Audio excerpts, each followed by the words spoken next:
내 힘으로 결혼을 하고 내 집을 마련하고 경제적 자립을 하겠다며 몸부림치지만 그 꿈은 갈수록 멀어지고 있습니다. 그래서 뛰어든 곳이 주식시장이고 코인판입니다. 동시에 2030 세대의 대출 규모도 갈수록 커지고 있어서 사회 불안으로 이어질 가능성을 우려하는 분들이 많습니다. 오늘은 이 문제가 얼마나 심각한지 따져보겠습니다. 자, 윤석기 기자. 네. 2030 세대들이 지금 빚을 얼마나 많이 지고 있습니까? 네, 연령대별로 소득기준 부채 비중이 얼마나 늘었는지를 보면 지난해 말 20, 30대 상승폭이 전년 대비 24%포인트에 육박해 40대 13%포인트, 50대 6%포인트를 크게 앞섰습니다. 젊은 층일수록 경제적 능력에 비해 지는 빚이 커졌다는 뜻이죠. 또 지난해 전체 신규 대출자의 58%, 전체 부채액의 55%를 2030 세대가 차지한 걸로 집계됐습니다. 대출 액수는 가구당 평균으로 잡히는데요. 20대는 3,479만 원, 30대는 1억 82만 원의 빚을 지고 있어 사상 최초로 이 1억 원도 돌파했습니다. 그렇군요. 2030 세대, 특히 20대 같은 경우에는 담보 능력도 거의 없을 텐데 어떻게 이렇게 큰 돈을 빌렸습니까? 담보가 없어도 돈을 빌릴 수 있는 신용대출이 20대 사이 급증했는데요.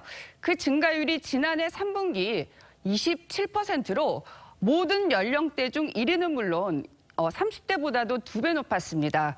은행 대출이 쉽지 않아 제2금융권이나 대부업을 통해 빚을 지는 20대가 많아졌다고 볼 수 있죠. 자, 사실상 이렇게 빌린 돈 대부분을 투자를 했을 텐데 이게 잘못되면 신용불량자로 사회생활을 시작할 수도 있겠군요.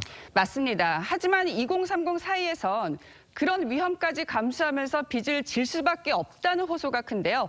한 30대 직장인은 청와대 게시판에 4050 인생 선배들은 쉽게 돈 불렸지만 2030은 아무리 해도 집 하나 못 가진다며 규제를 쏟아내 기회조차 막아놓고서 2030들이 투기를 한다고 말할 수 있냐고 반문했습니다.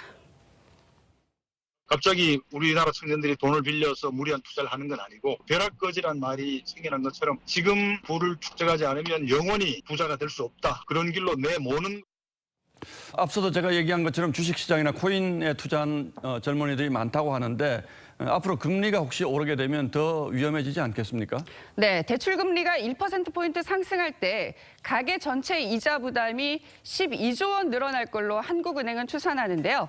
현재 1억 82만 원을 5% 금리로 신용대출을 받을 경우 이자는 275만 원 정도인데요. 6%로 오를 경우 330만 원이 넘는다는 계산도 있습니다. 소득이 안정적인 기성세대들이라면 몰라도 2030 세대들에겐 결코 무시할 수 없는 부담이 되겠죠.